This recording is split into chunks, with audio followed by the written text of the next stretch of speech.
The NEO network already had a platform that existed, but they were really coming to us to see how they could reimagine and rework what was already there to create a space where users would be much more engaged and where they could really grow their user base.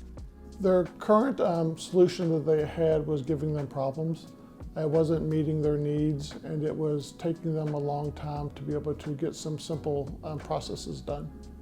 So they needed something that was more flexible for them.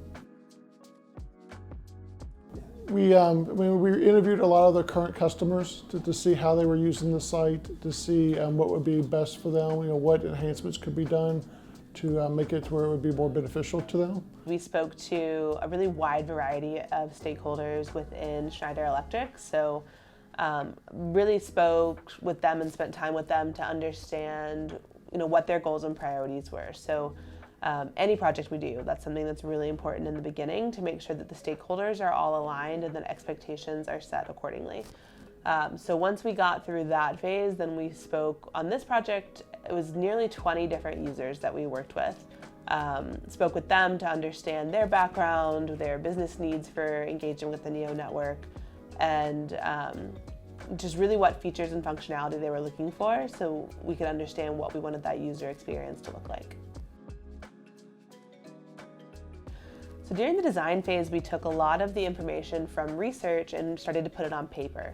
With this project in particular, because it's such a complicated platform and complicated industry, we spent a lot of time going back to our user test groups. So we would work through a design, go back to the users, get feedback, go back to the users, get feedback, make changes until we finally were at a place where we felt like it was a strong design. And we could feel really confident moving that design forward into development because it had been validated by a ton of users. When we started looking at the technology solutions for them, we wanted to prototype some areas to make sure that what we were proposing worked for them.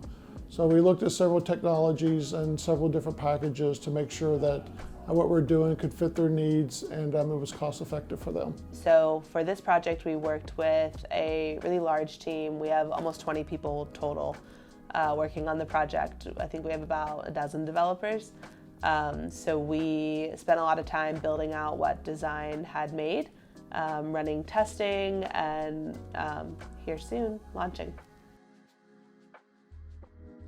They have some roadmap that they want to follow with some enhancements to the site, and also we're going to hear from the users, their feedback, and then be able to add those.